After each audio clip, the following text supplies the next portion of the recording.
everyone. Welcome to another episode of Game Pass Grab Bag, your weekly podcast for engaged in the Game Pass collection, bringing you 3 new perspectives from varying skill range.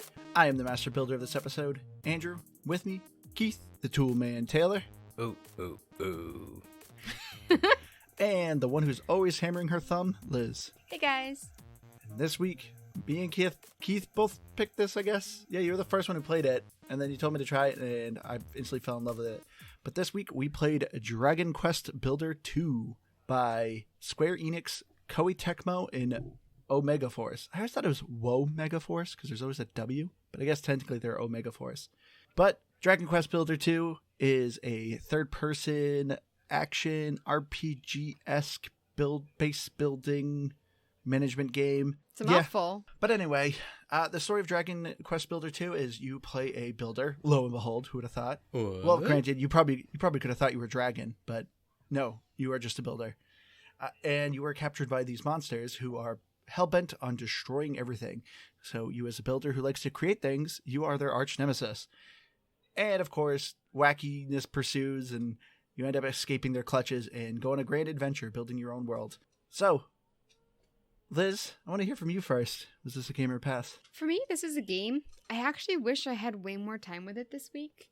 I think I got a little distracted at the beginning because at first I thought it was very structured, but there's actually quite a bit that you can do at your base and stuff. And I also was doing things wrong at the beginning, which thankfully, Andrew... You never do that. Yeah, I never do that, guys. No. So I'm going to give it a game, and I feel like I just touched the surface, though, and I was watching Andrew play before we started, and I watched a little bit of the YouTubes, of course, and I definitely want to get more into this game. This is a definite game for me. I can't believe how much I was loving this game. There's some things about it that I really hated, but overall, I took to this game so quick. When I first started playing it, I was like, okay, I get it. Once I got to the first chapter, this game really clicked for me, and I loved it. And I want to keep playing it. This is an absolute definite game for me as well. It was a game that I don't know, I'd seen, it came out. I remember playing the Dragon Quest RPGs, well, one of them way back a million years ago. And I don't know, so I thought I'd give it a shot. And I think the first night I downloaded it, I sat and played it for like 5 straight hours until like 3 in the morning or something. Like it hooked me. And I will agree, the intro's a little boring, and we'll talk about that more. And there's definitely some funny things about it that, in some ways, the things I hate about it add to its charm, I think. So it's a definite game. All right, so Keith, you've played at least a little bit of the Dragon Quest series. Mm-hmm. I think it was Dragon Quest 4. I think that was about it. I've always heard of the series. I know it's very beloved. I know things of it. Like, I know the slime is very iconic in this game, and I know obviously some of the dragons are very iconic. But I have never played any of them. I enjoy JRPG every once in a while, but I never got into them. So, for someone who's at least played a little bit of it, I've always was curious, what does this game really have to do with Dragon Quest? Because to me, this could have been its own universe. Like, it didn't seem like it needed to be part of the Dragon Quest universe. Are there dragons in it? Yes, there are some. Not many. So, as I mentioned, I did only play one Dragon Quest game ever, and I think I was a freshman in high school. I might have even been in junior high, honestly. Borrowed it from a kid from school and never brought it back to him, actually. Sorry, Chad. Anywho, He's listening to this podcast. He's pissed. Probably. It's like, I knew it. I mean, I have him on Facebook. But anywho, I'm getting distracted. My point is that I can't tell you I know the story enough or remember it enough. Of course. So you mean you don't listen to the story anyway? No, maybe I did back then, but I vaguely recall you turning into a dragon, and that was a big part of it. It was a really fun RPG, actually. I remember enjoying it a lot, and I think that's part of why I never gave it back, because I wanted to keep playing it, and then I just forgot. So I don't, but I'm guessing it probably the Children of Hargon and all of these I know these monsters. I assume are probably just part of it. Yes. I think you're still right. I think they could have just ripped the Dragon Quest out of this game and it could have been fine. But I think it ties in somehow, probably with just canon and characters is what I would best expect. So I was hoping you knew a little more, because I mean, if any listener out there knows and is a huge fan of the Dragon Quest series, I hope this game doesn't really follow too much of the formula or the story of Dragon Quest. Like I'm pretty sure, like I said, I know a little bit of Dragon Quest, and I'm pretty sure, yes, these are all the same monsters, same big bad guys. But as far as like the overall story, I hope the RPGs aren't like this, because I don't think I have ever been so bored in an RPG type S game story.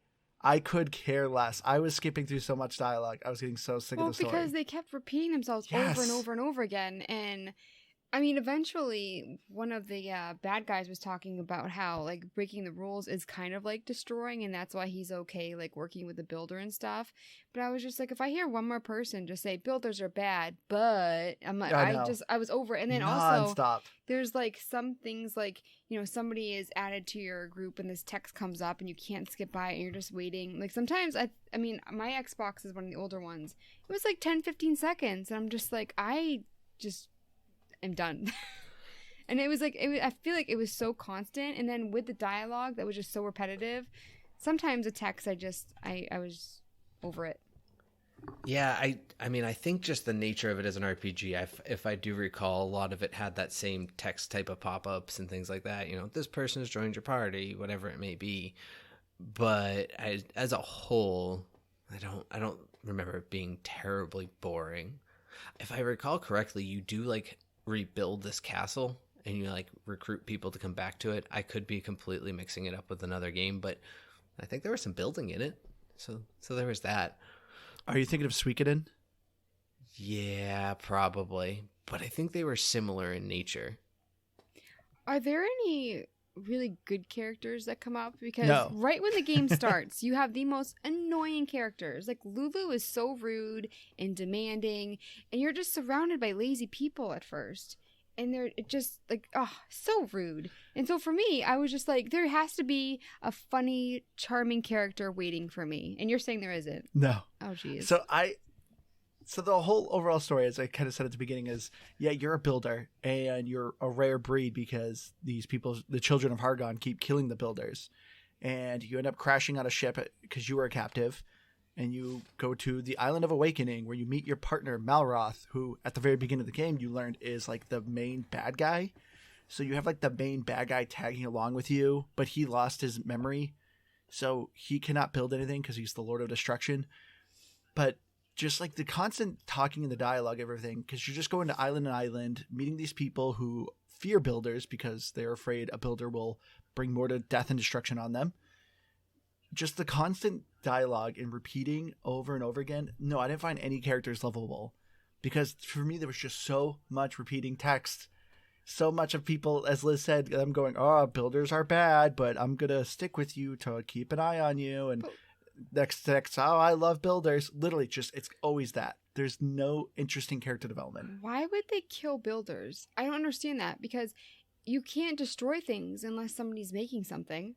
So for me, that it just like, they're stupid.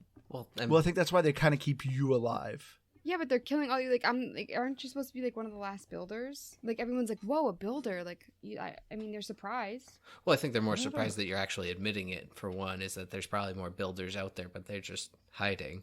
But I get what you're saying, and I mean, I guess that just you need a protagonist to be a protagonist for the sake of it. But I kind of, I don't know. I obviously didn't beat this game. It's very, very long. But I don't know. I feel like it not fully twist. Like, it's not going to be some mind-blowing like story plot twist or anything. But I don't know. I just feel like there's going to be more to it as far as like he's not ultimately going to be the bad guy. I think there's going to be something there. But there was a few characters I liked, but you're right. There's absolutely zero development of anyone. Your character, as we just complained about 2 weeks ago in Dead Space, they don't speak.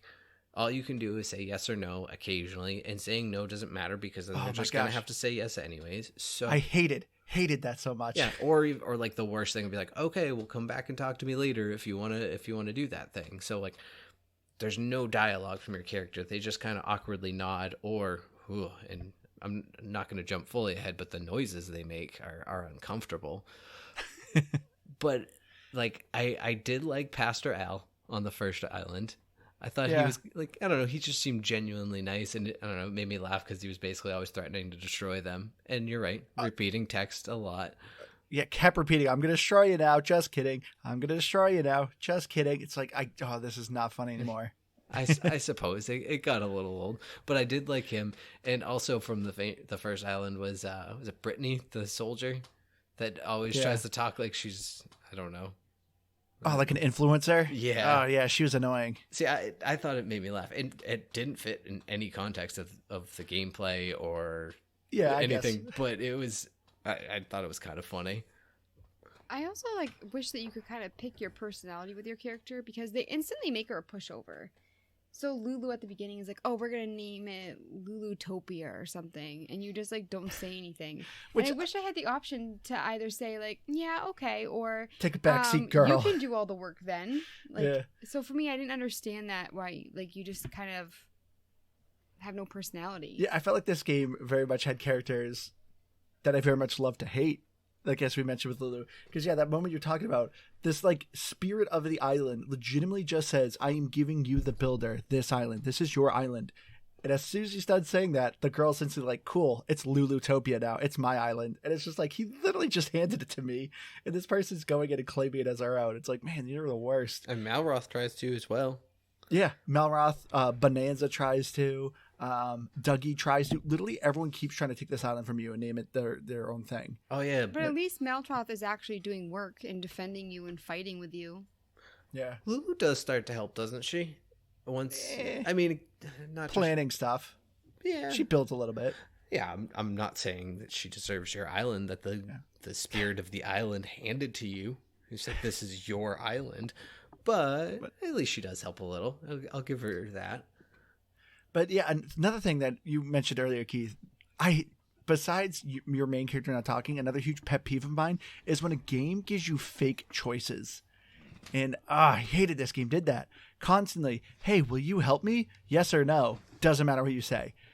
Because then they go, oh, you must be joking. And it just repeats over again. It makes you say yes. It's don't give me the option. Just go with the story.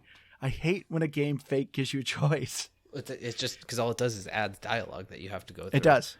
That you have to repeat. And it's just no. Just continue. If you're playing the game, then, or if you're playing Dragon Quest Builders, what I would tell you is, unless you're overly engaged in the story or you really like the dialogue, I don't understand you. But if you do, or unless you really do, turn the dialogue to the highest speed and just breeze through most of it. Just jump in the story every once in a while, and honestly, you'll get the story. Yep, you'll know exactly what's going on. You might get a few laughs, and probably even more laughs, because it won't be the same tired, boring joke all the time. Yeah, well, I will say, as far as the story goes, there was some humor in it that I kind of enjoyed. So this game says it's rated E, 10 and up. It is not. Which, I mean, it is. But this game is actually filled with sexual innuendos. Granted, kids probably will not get them, but I will say this game was pretty perverted. There's at least a whole 6-hour stretch where it is, because that's how long you're in Crumble Cake for, it feels like. Maybe longer. I don't know. The place is called Crumbledon, but Keith always calls it Crumble Cake. But yeah, the second island, there's 3 main islands you go to. And the second island you go to is a desert mining town. And there is one female, and it is filled with beefcake men that are miners. And they all grew up with this girl. They knew the girl as a baby. And literally the entire chapter is literally about how this entire town and a stone golem is trying to get with the one girl. And some of the text is really awkward. Yeah, it's very uncomfortable at certain points. Because I know you say kids won't get it, and probably for the most part, but it's not completely hidden. It's pretty overt at points. But I always picture how many people are sitting at a table talking about all this perverted stuff to put in the game? It's just weird to me. I mean, granted, they're not saying overtly perverted things, but the context of what is going on in this town is kind of uncomfortable. Blatant. I mean, when she dresses up in a bunny leotard and they're screaming dance for us," I don't know. And that they're gonna rush the stage. Yeah, I didn't quite understand that either. It was uncomfortable. So I would definitely, like, you can play this game around kids, but if they're smart about this and you don't want them to see anything like that, then I would say just skip through basically all of the crumble cake dialogue. Otherwise, I don't remember anything being too bad. It was just like that one weird island. It stuck out. There's no language. There's obviously like some other innuendos, like of hinting at porno magazines and sticky pages. Ugh. I did catch that one. Well, I feel like to a certain degree that's sort of the nature of like JRPGs. Like, I know this isn't, but it's removed from it, if you will, because it's in theory by the same writers and all that. So I don't know. I feel like there's some bits of that are just kind of always in those types of games. Yeah, I mean, so I enjoyed some of that dialogue every once in a while because it was kind of funny. But I mean, like I said, as Keith said, the crumbled in area some of it even made me a little uncomfortable. But yeah, the dialogue as far as the story went, I'm on the last chapter, which is by far the best chapter. I like story wise and everything. But overall, yeah, I highly recommend what Keith says and just do max speed text and just read every once in a while. Did you find the story interesting at all, Liz? I did, but I just figured that it was going to take so long to get anywhere with it. And maybe I was playing a bit slower too, but I kind of just was like, do you know what? I'll eventually figure it out. So I didn't really get too involved in it. I think one thing that I really liked with this game is that the people that are asking for things, it's like it actually makes sense. So you have a bunch of people and they're like, can you make us like a bathhouse? And so they make a bathhouse, and this guy's like, hey, do you know what? I don't like to poop in front of people. Can I have like a small little bathroom? And it's stuff that like other games I feel like don't really think about. I definitely wish that there was, because you have a template for the bathroom, so you know exactly the bathhouse, and you know where to put all the stones and stuff. But a lot of the rooms, they're like, you need to make a small room, specifically a small room or a medium room, but they don't tell you like how big it's going to be or anything. So I wish that there were more templates in the game. I think that would have been more helpful, because otherwise I thought that the map was very helpful, the fast travel was really helpful, but that's something that kind of got frustrated, so I ended up having to like keep cutting a room until I got to the right size. Yeah, I'm sure there's some sort of guide on like how you could figure out like what square blockage, I guess, would be like small and all that, or probably figured out just by a little bit of trial and error. But I mean, you did make a really good point though, as far as like the nature of the buildings, and like, yeah, it's all very important, like especially like the 4 shower room that needed windows so people could see people showering. Yeah. Oh no, I'm sorry, let me take that back. It was so you could see and have a nice view while you were the showerer. Yeah that was weird. Okay, that was bud. weird text. Yeah, that was another crumble cake gem right there. And yeah, you build a creepy voyeur bathhouse. So there's and a massage room. Oh yeah, I don't think I built the massage room. Oh, but no, I agree. So I think where this game really shines is the gameplay.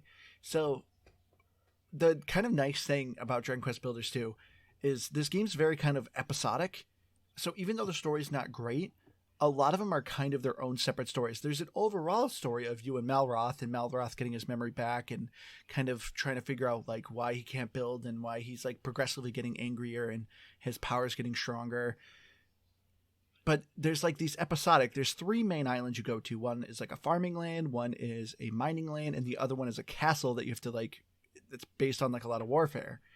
And they're all their own different kind of stories. And the whole purpose is you're trying to recruit these people to bring back to your main island, which your main island is honestly like a sandbox mode. Just, hey, this is your island. You bring people here. You got new recipes, build fun structures. You have some missions there, but it's more just meant to be fun. But I loved the building in this game. I'm normally not a huge creative person or a building person, but I loved it. I do agree with you, Liz. I do wish there was a better blueprint templates kind of going on. Every once in a while you get a blueprint you can lay down on the ground personally, and it like shows you a dialogue on like how you set things up. But you can't just like on your own free will create a blueprint and put it down on the ground. It's only objective wise, which was really annoying. So yeah, as Liz was saying, like sometimes you don't know what size of a room it needs to be, and it's kind of a trial and error, which is unfortunate. But I think this game at least gives you really good tools. And I think that they give you new stuff at a really good rate. or at least at the point that I'm at in the game, where I'm starting to get like more like decor pieces and new building stuff. You're constantly getting recipes for new swords, and so for me, I actually really like the progression that way. See, this is where I agree with Andrew, and it's funny because I guess I thought you were more into builder games. I guess I'm thinking more inventory management, which this game starts. It depends on the building. Yeah, and I mean, this game kind of starts out as like some sort of a management game when you're in the farming, and so I kind of thought that's how the whole game was going to go. So, like Andrew said, with like the episodic and changing nature of the game, I think I'm easily 30 plus hours into this game, and like I'm still getting new stuff just trickling in that I'm like, oh, that's a new mechanic, that's a new fun thing that I can do. Yeah. But what I also really loved about it, and I think it's part of what just hooked me right into it, is as you do whatever it is you're doing, the farming, the mining, it all has a little bit of automation that actually builds on itself too. So I'm terrible at making sure I do things like remembering to go water the crops. That's why I'm bad at inventory management builder type games. But having them like, oh, okay, now that you've hit this level, we're going to take care of that for you. You still have to harvest them and you still have to plant them, but we're going to water them. But then you go a little further and then, hey, just give us the seeds and we'll plant them, we'll water them. And so it's just, I really, really appreciated that aspect of it. And it made it so much more, crap, what's the word we always use? The one for Liz, when she's able to play the game. Handholdy? No. I don't. Approachable. But I do agree with you. Oh, accessible? Accessible. There we go. Oh, yeah. So it just makes the game so much more accessible. Yeah, no, I fully agree. Like, I was thoroughly impressed for how long this game is, but the gameplay really is just, it keeps being like fresh. Each of these islands are so unique in their own. It's not so much like, hey, you built a city, cool, you completed this chapter. Here's another island. Yeah, you're just building like another city. Congratulations, you did it. Go to the next island. No, each one is very unique into what you're doing and what you're building. For me, on the third chapter, which is by far my favorite chapter, the game has become like a turret defense game. You're actually building like a gauntlet, setting up traps. You actually have like numerous people actually fighting with you. It's really cool. And I fully agree. Like, I love that how this game gets to be accessible, but not fully automated. It very much is, try to build this at first, get the ball rolling. But once you do that enough, you can still do it, but you can have the people help you now. They can do these things. Like, they can speed up the process. And I loved that. And it because like, I enjoy builder games, but I hate meticulous builder games. Like, I enjoyed Minecraft, but after a while, I get really frustrated, like spending hours, and it's like, cool, all I did was just build like one of my towers of my castle. Like, that took so long. But with Dragon Quest Builder, even though it's the same kind of concept of like you're literally placing brick by brick, the fact that it incorporates like the NPCs helping you, and you have these templates and these blueprints, and you're able to build things so much quicker, and the tools you got are really great. I loved the tools you got to use to build in this game. Like, when you get the trowel and you can just quickly swap the blocks out of a wall, it's such a nifty tool. I love it. I actually never really used that enough. But as far as like the big build projects at the end of the round, it felt like it came at the perfect time. It was like just at that point where you're like, all right, I'm kind of tiring of this section. And even like, you don't even have to collect the materials, like, which is kind of weird to me because it has this aspect where it's like, yeah, just put the materials in there for you and we'll do the building. But they also just go collect all of them. So you don't even have to do that. In the third chapter, you do. Third chapter, you have to supply all the stuff. Okay, that's fair. And I actually wouldn't have minded, honestly, if I had to. I kind of like that aspect of games. And I would have liked it more than just like hey, let's just send you out on this weird little side mission because we don't know what else to kill time while we build. Yeah, I'd rather it just be like, hey, go out and collect this stuff. And once you've built this, we need you to build the stairs that we need to install, and like things like that. I would have been totally on board with that. But I also liked that it didn't. It made it just so much more fun to just focus more on playing the game, which in most builder games isn't the case. Like in Minecraft, I'm not running around trying to find fights and do things like that, or like, hey, I got a new sword. They help, I'm sure, but I was like excited if I got new equipment in this game and things like that, where you don't usually have that in a builder game. Yeah, I also think that there's so many cool things to find. Like, whenever I'd be out doing a quest, I'd always end up finding one of, like, for instance, like the puzzles. That I mean, at the point that I'm at, they're super easy, but it's still fun to stumble across something like different to do. Switch it up a little bit. Yeah. As far as like this game obviously has a lot of building in it, but it actually has like a third-person action RPG-esque type gameplay as well for combat. The combat I think was very simple for the most part. You're just mashing Y and swinging your sword, but you're leveling up. You're finding new swords, finding new armor, finding new gear. It's not, you're not finding a ton. Like it's not like a looter shooter. Like monsters aren't dropping random loot. You're finding recipes by destroying like mini bosses that you find around the world. But I really enjoyed the combat. As simple and repetitive it is, which isn't surprising. If anyone knows Koei Tecmo and Omega Force, they are the studio behind the infamous Dynasty Warriors series, which both me and Keith love. Please come to Game Pass. I would love to do one of those games. The most repetitive gameplay, but those games are really fun. They're very mindless, and that's very much what this combat is. It's very mindless, but I loved like defending my base. I loved going out and finding these like monsters and stuff. See, I didn't like defending my base because for me, I wish that at least at the beginning, like I wish I could build some kind of like fence that they couldn't go by. Like even like just at the point that I'm at, like they still get through. Like I have a gate around my garden and stuff. There are still some blocks you can build. I just wish that they didn't bother me when I was trying to have fun building my base, Like it's like, for me, like I like the builder aspect. I like making the rooms that I want to make them, and whenever you're at your base, you get attacked. And I kind of disagree with you in that I find the fighting kind of repetitive. I don't really care to do it. So when they come to my base, it's just an annoyance. It's not really fun for me. See, when they came to my base, it's generally not a very hard force. So I actually would normally ignore it and just let the NPCs kill them for me. And just let them do the work. And while I continue doing my thing. Yeah, because I don't think they did enough base damage. I don't think I ever lost more than like 5% of my base integrity. And if it was a big battle, it just automatically rebuilt for you too. So it wasn't even like a real big loss if they destroyed your entire base. Oh, I didn't know that. But still, I mean, I do think that the fighting is repetitive because, like you said, you're just hitting Y over and over and over again. It is. And when you're going around, you're still, every once in a while, you'll come across a new enemy. So on the first island, I was really surprised to see those like zombie hands reaching out at me.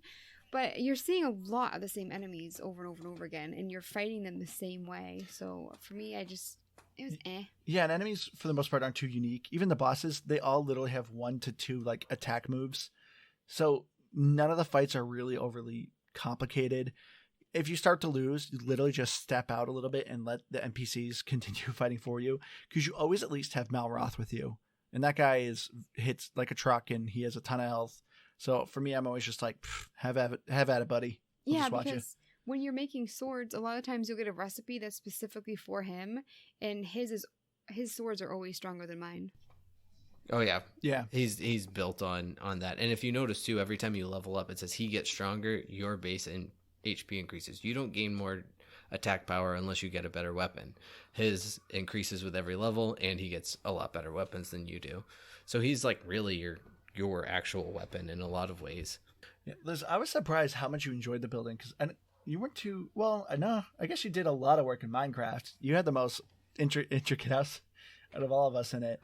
But yeah, you're only on the first island, but you are like, your base looks really nice. You made everything out of wood. Most of my houses were made out of dirt. I literally just slapped, threw some blocks in some holes, and there you go. There's a room for you guys. Get over it. That's the problem, because I felt like I needed to do more with the game, so I stopped like actually making floors and stuff. But then I was like, I feel like I'm not doing a good job. I'm not putting enough effort into it. So then I didn't even want to build at that point because I couldn't do it the way that I wanted to. Well, because I need to get further in the game for the podcast. But if I was just playing this just for funsies, like I would be so much further back, just working on houses. I know, because I kept warning you. You're on the first chapter area, like the first island, and I'm like, this isn't even like the main one. Like, your Island of Awakening is the one you keep returning to. That's the one you want to make fancy. But you're always like, no, I'm good. I like this. Yeah, I think it's first room I built, I put floorboards down, and then everything after went, it doesn't matter. It's relaxing to me, like building them. Yeah. Well, so this is a weird aspect to me, and this is one of my kind of gripes of this game, but also it's not, is the building is super finicky, but it's also super easy. So it's like I agree with that. Sometimes it's like weird. this weird camera angles that you just can't quite get the block to go where you want to. But then if you can get it in the right place, it has like a great feature where you can just like build, and if it is pointing, say, like in a certain direction, you just keep building, and it just adds into that line that you're trying to build on. So it's like nice. It has great features, but man, the camera kind of sucks. Well, I Andrew, thought the you camera's had okay. me switch it. You Yeah. showed me that you could do it so that you were what's that? There's third person and Okay. first person. Yeah. So I didn't realize that. I mean, I could really do that because I mean, maybe it's said because I was skipping through the dialogue a little bit sometimes. But yeah, when Andrew showed me that was a game changer. Whenever I struggled, I would just do that. Yeah, it was nice. If you really wanted to be meticulous and like make sure you put things in the proper area, yeah, you can go to first person and just it gives you so much more control. Obviously, you're building slower, but you can really set things right. But this game wasn't like punishing at all if you obviously screw up with your blocks, which is nice. But yeah, you have like tools of like your hammer destroying the block, or you have gloves where you can actually just pick up blocks and move them around. And it made the gameplay interesting because even too, there's random puzzles that are around the map. They're very simple. Normally, like, you know, it's either some sort of color coordination puzzle or, you know, filling out a square or something. I enjoyed the puzzles. I didn't find them too difficult, but there was like another thing that was just like a nice change of pace. I thought this game just had so many little things kind of throwing in at you that always just kept me hooked, and I kept wanting to play more. Yeah, I think there was at least one or two puzzles that, I don't know, probably struggled for about 5 minutes with and just said, I'll come back to this later. So there were some that gave me enough of a struggle I didn't beat them, because then I also just didn't go back to them as I do. But as a whole, yeah, I think they were easily enough, but difficult enough. They were just good enough. So overall, I thought the accessibility with this game, I think, is really good. I think the tutorial explains things pretty well. I think this tutorial took a little too long. But I am curious, guys. What did you guys YouTube this week? What was it? You say, what did you YouTube? Yeah. So for me, I didn't YouTube gameplay at all or the puzzles. I thought they were really easy.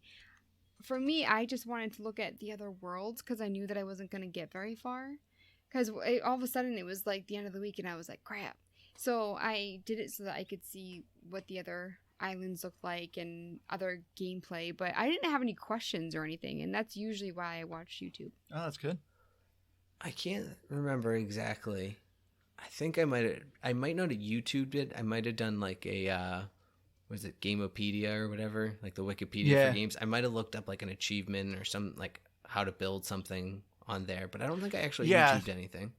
That's the only thing I looked up. Once you get to the Island of Awakening, they kind of just tell you, hey, build a hotel. And it's like, well, what's included in that?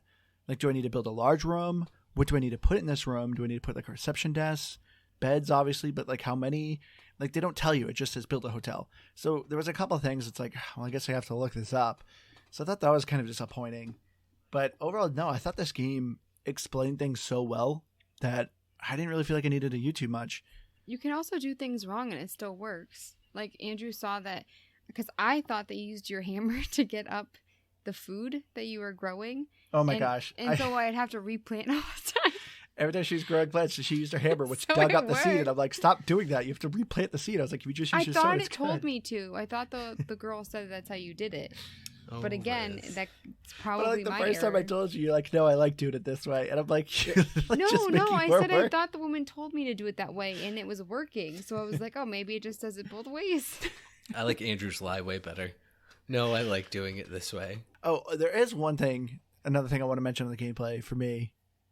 That was for me, if they reduced the amount of time you spent on the Island of Awakening, I think I would have enjoyed this game so much more. I mean, don't get me wrong, I loved my time with this game, but I felt like the Island of Awakening moments, like the in-between sections of the main islands, anytime I got to one of the main islands, I loved this game. Anytime in between, I would get pretty bored. And specifically, between Chapter 2 and 3, you go to prison. Mm-hmm. In that segment for me, it took me like 2 or 3. I had to stop a handful of times because I was like, this is so boring. Prison isn't supposed to be fun though. So But the segment honestly outstayed its welcome. The dialogue was interesting. Characters were interesting. I just like, get me off this island. I want to get back to building. Well, I want to get back to what I'm I'm doing. sure that's how prisoners feel. They were really giving you that experience. I don't think that's what they're. I don't think you're wrong, but I don't think that's what they were going for. They wanted to go for the real hard prison experience. Yeah, You can't fast forward time. You have to sit here.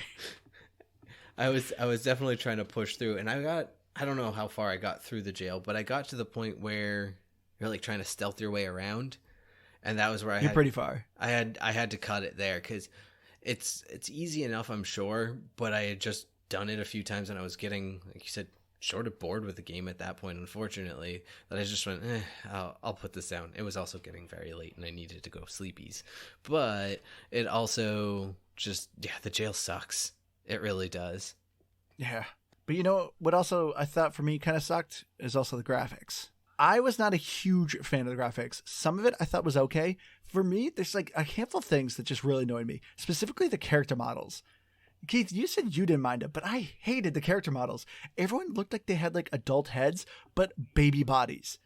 They had the tiniest hands, but like chunky torsos. Everyone looked like a baby. And that's also what made the whole crumpled in weird guys hitting on the girl thing, because to me it's like she looked like a baby, and it was like, this is weird. I kind of agree with that, and I felt like there was a lot. I mean, you're seeing the same monsters, but they'll have like a different color. Like the slimes, there were different colored ones. A little bit, yeah. I did like that they changed the atmosphere when the spores came in and the sky kind of turned pink. There was another game that was really good that we played. I forget what it's called. It's the one where like you do the zip line thing to different islands. We played it all, the three of us together. You have a base as well. You're defending your base. Drake's Hollow. Yeah. Yes. So I felt like it was kind of like that with Drake's Hollow. Yeah, I thought the landscape was good in this game. I enjoyed the landscapes. Like, I thought the islands were very unique. I loved them. Especially, like you got the snow, the desert. It was very clear when there was something that you need to pick up. And there was a lot of times that I was running back through old areas I had been, and I saw that I didn't pick things up. So it was really helpful that way. Yeah. For me, okay, overall, I enjoyed the graphics. I just hated the character models. I couldn't get over it. I hated them.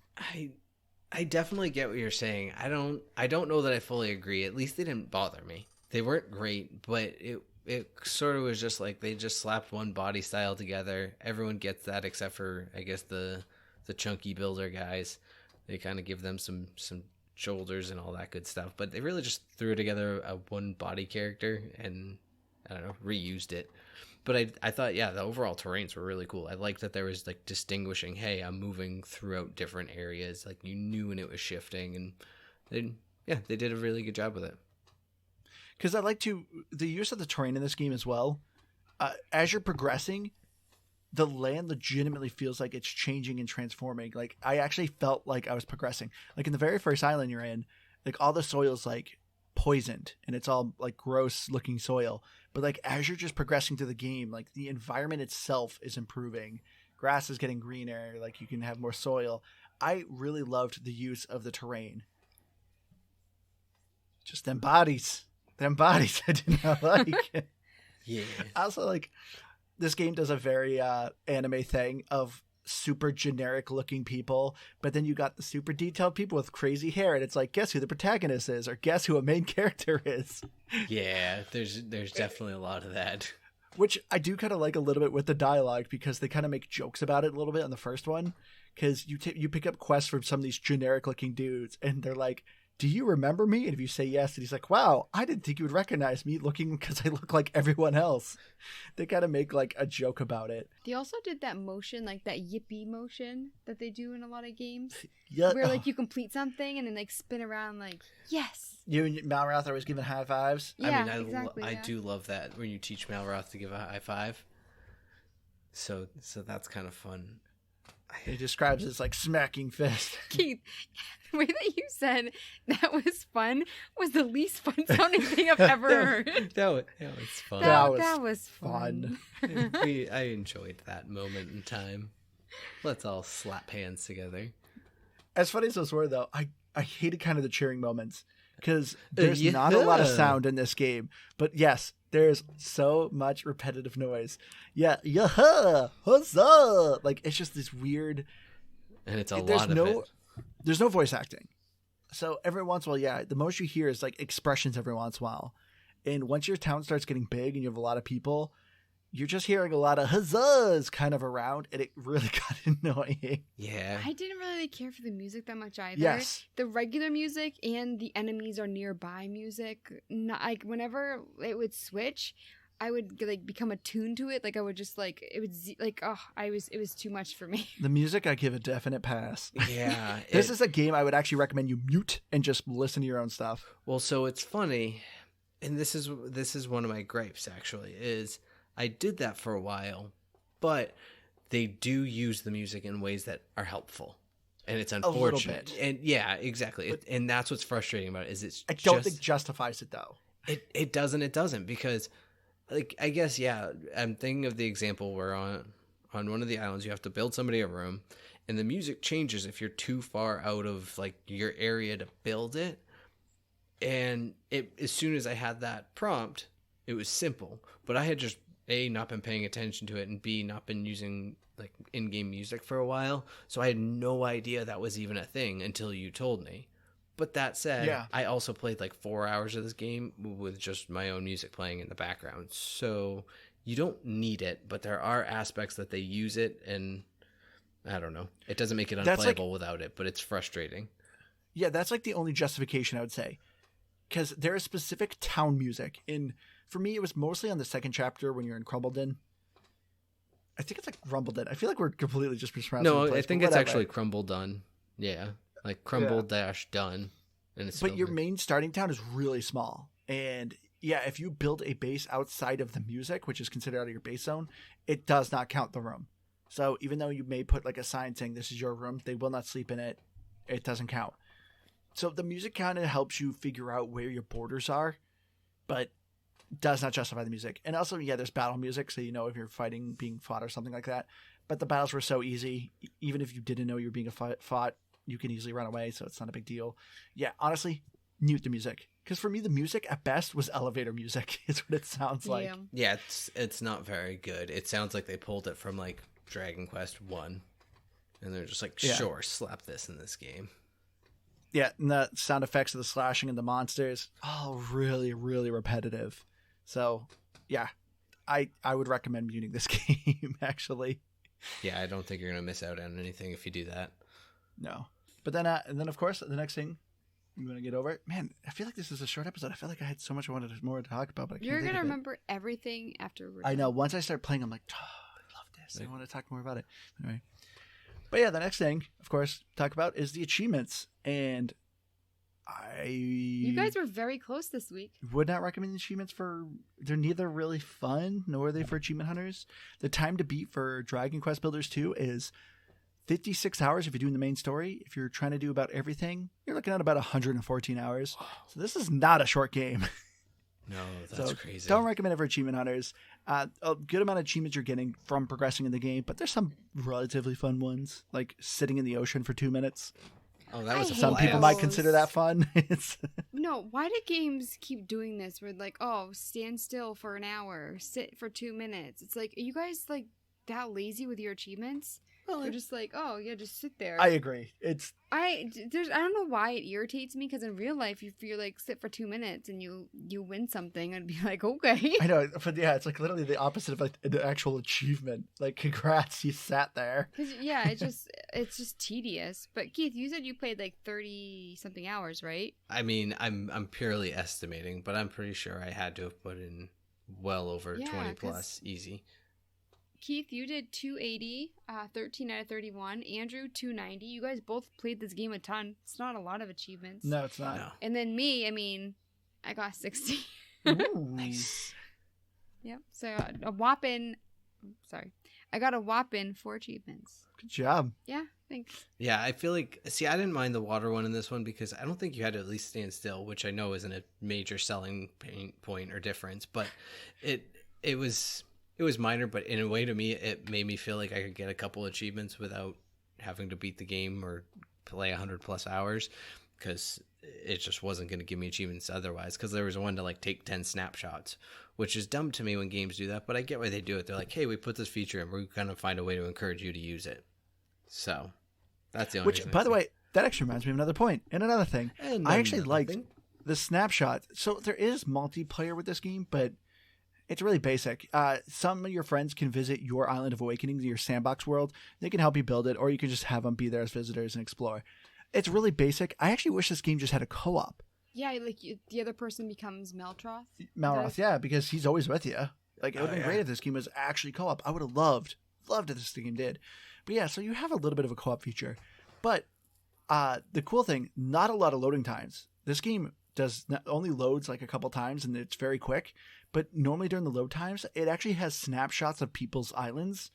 So it's really cool. Like, there's normally a board you can go and flip through a bunch of snapshots. I'm not going to do that. But the fact that they just throw it during the loading screen, I think that's really cool. You can even like or save the photo, or like even like put it as one of your favorites so you can message the builder to say something to them. It's just a really kind of cool social feature that they just threw in the loading screen. And I love that feature. Well, I feel like there's like little mini loads. Like whenever, for instance, someone joins your party, or like there's certain endings of dialogues that you can't skip through and you're just waiting for like 10, 15 seconds. So I thought it was actually kind of a lot. I don't think those were loadings. I think it was just a poor decision. It felt like a load. I know. So I'm going to lump it into that category. Yeah, I'm with Andrew in this one because I think Andrew had to deal with the same thing. It's not a load time thing, but it is a nuisance. It is an absolute nuisance. Yeah. But getting into our final thoughts, so for me, as I said, this is a definite game. Even though I know I complained about a lot of things of this game, not a huge fan of the character models, don't like the music, don't like the story. But the gameplay itself was so good, and it hooked me so good that I just wanted to keep playing this game.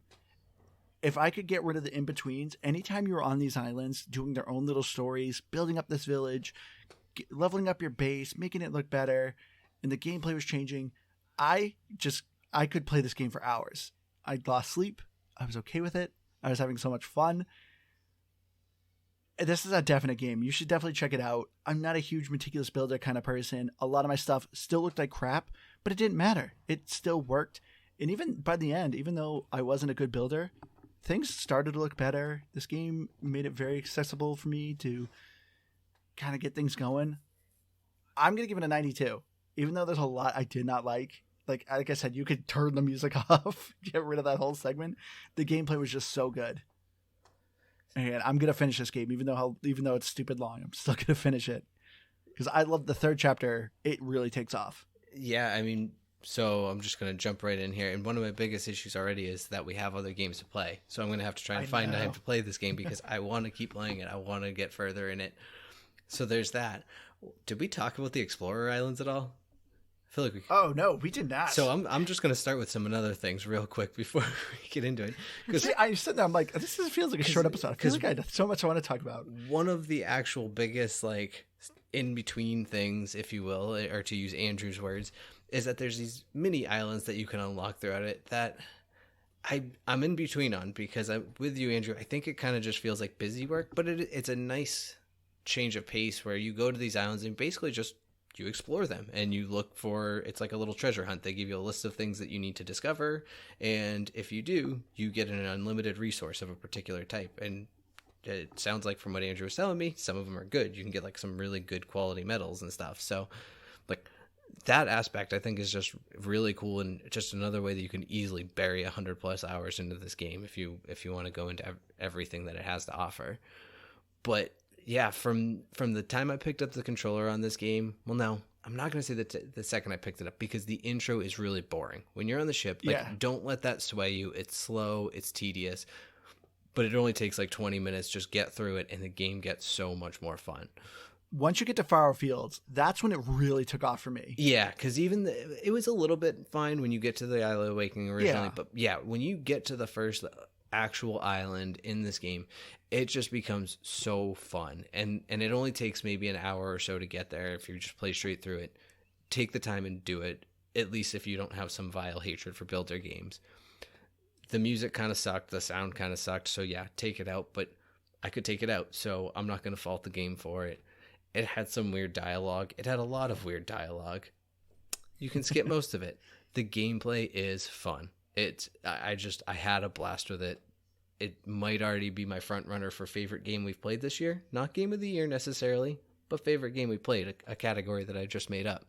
So I'm going to give this game a burning 95. Does that work? Dragons or something? That was a stretch. I know. You didn't do one, so I had to at least. I sorry, didn't think about it. But you actually reminded me of another thing that I really love about this game, and that is bag space. You have a bag that literally can hold everything.